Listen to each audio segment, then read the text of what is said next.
Hi po mga guys, mga ka-wonder. Ito, samahan niyo po ako. Kagagaling ko lang po mag-shower ng pasyente. Kaya ito, nakatanggal yung scrub ko kasi nababasa. Ngayon mga ka-wonder, pauwi na ako.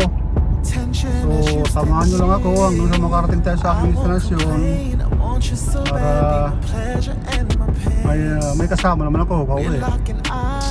Hindi na ako nag-vlog kanina sa mga pasyente ko dahil hindi naman po talaga, bawal ko talaga yan. So yan lang po mga ka-wonder. Ito lang po tayo sa kalsada hanggang pauwi. Ito mga ka-wonder, ano po yung ano ko, malikot lang yung camera ko mga ka-wonder. Kasi nga ano, ang hirap ito mga ka-wonder ng ano talaga eh. Kunin ko nga yung ano ko mga ka-wonder. Kukunin ito yung lagayan ko itong phone ko, yung nadikit sa ano. Hindi ka mga ka-wonder ha. Ano kayo sa ano para kahit pa paano nalalagay ko kayo sa ka-wonder. Ganyan ba? Yan. Para makikita niyo ako. Handa ko yung sarili ko. Sige mga ka-wonder, yun na to. Tanggalin ko lang to sa ano, sa yan. Samahan niyo ako mga ka-wonder. Let's go. Ano lang ba?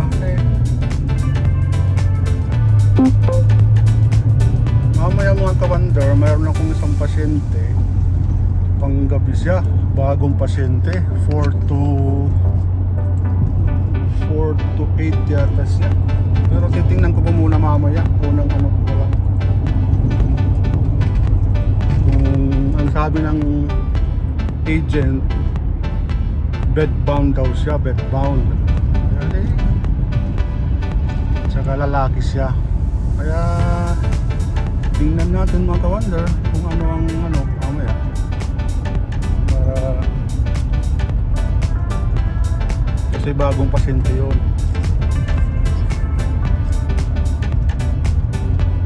Kung medyo okay, kakayanin, why not, diba mga ka-wonder?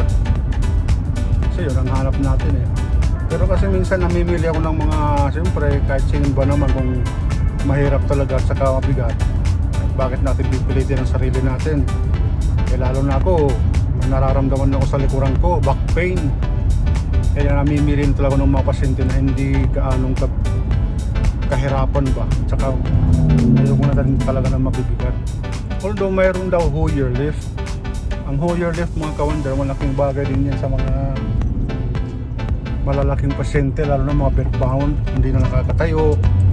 Kahit pag-upo sa bed, talagang gagamitan mo ng Hoyer lift. Lalagyan mo muna ng body sling, tapos yun, saka mo pakabitan ng i-hook mo sa mga ano ng Hoyer lift para ma-lift talaga siya papuntang bed or papuntang wheelchair. Tingnan ko mamaya mga ka-wonder.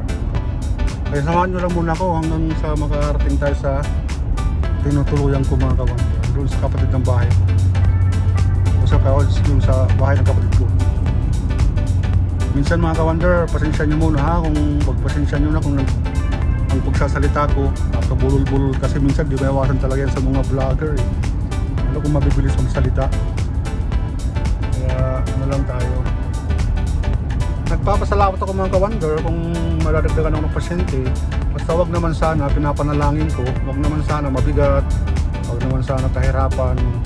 Ibig sabihin ba na matrabaho ng pasyente? Kasi hindi tulad ng dati mga ka-wonder na talagang all around ako, kinakaya ko pa nang hindi pa ako gaanong nakakaramdam ng pananakit sa likod ko, sa balakang ko. Ngayon kasi mga ka-wonder, ano na eh, kaya hindi na ako nagtrabaho sa mga nursing home, mga group home dati na mayroong 5 pasyente, mag-isa lang ako. Minsan nga, 6 pa. Mag-isa lang ako, akin lahat. Kasi mag-isa nga lang talaga ako eh. Kaya, inayawan ko na yun. Dahil, grabe, lumalala ang likod ko. Mahalo kung ang mga pasyente, kung bibigat palitan, tapos, mahirap i-turn, mahirap pa patagilid, kung tatanggalan mo ng lilinisan mo ng brief, diaper nila ba. So inayawan ko na yun mga ka-wonder, yung ganung klase ng mga pasyente. Kaya nag-stick na ko yun sa mga one-on-one, sinasabi ko na. Hindi ko na kayo masyadong inaharap sa kalsada mga ka-wonder kasi magsasawa kayo, palagi na lang kalsada, yan o, parang ganyan. Kaya mas maigi dito ko na lang ko iharap sa sarili ko, tayo na mag-usap. Makikita naman sa labas, talaga nagbibiyahe tayo, di ba? Kaya yun mga ka-wonder, nag-stick na ko sa one-on-one patient. Ibig sabihin ng one-on-one, one caregiver, one patient. So, ganun lang yun. So, ito, malapit na tayo mga ka-wonder sa tinutuluyan kong bahay. Kanan dito, all the way na yan. Yan, kanan dito. All the way na yan. All the way home.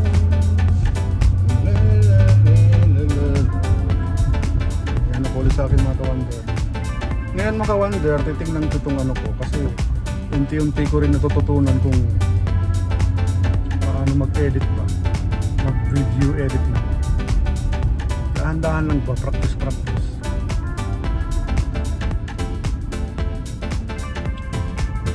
Kasi nanonood din ako ng ano ba, mga tutorial ng video editing, paano magpaganda ng i-upload mong video mga ka-wonder, kaya ganun. Napagod ako konti ngayon mga ka-wonder, katatapos ko lang mag-shower ng dalawang mga lalaking pasyente dun sa pinanggalingan ko. Kaya ano lang, chill lang muna tayo, relax lang muna tayo. Tama habang i-upload ko to, i-edit ko to, dito ko i-apply yung mga natututunan ko paunti-unti sa video editing. At malalaman natin ang resulta niyan kung anong kalalabasan. Sana maganda at saka tala na matandaan ko lahat ang mga napapanood kong tutorial video, mga video editing, basta sa regarding editing sa mga videos. So yun, kaya rito mga ka-wonder, malapit na tayo. Kung mapapansin nyo yung mga dekorasyon na yan, sa taas na yan na dekorasyon, nakikita nyo sa dati kong vlog. Yan, malapit na tayo. So muli, maraming salamat sa pagsama nyo sa akin sa biyahe pauwi mga ka-wonder. Kaya tayo sa bahay ng park lang natin na walang maayos mga ka-wonder. Dahan-dahan ko na lang pag-iikot mga ka-wonder kasi para hindi naman masyadong, kasi nakapansin ko sa iba kong video, balikot talaga, nakakahilo, kaya naintindihan ko kayo kung kaya para hindi kayo magsawa manood. Ginagawa ko lahat ng paraan na maging maayos ang video ko, yung malikot, hindi mo. Sige mga ka-wonder, pulayin ko muna ang makina. Salamat sa Panginoon, nakarating tayo ng maayos at ligtas. Patayin ko muna mga ka-wonder. So paano yan mga ka-wonder?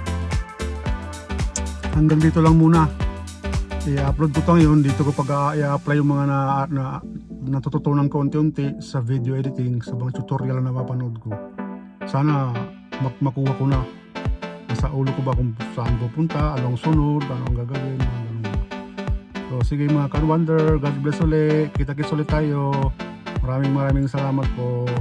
Bye bye for now.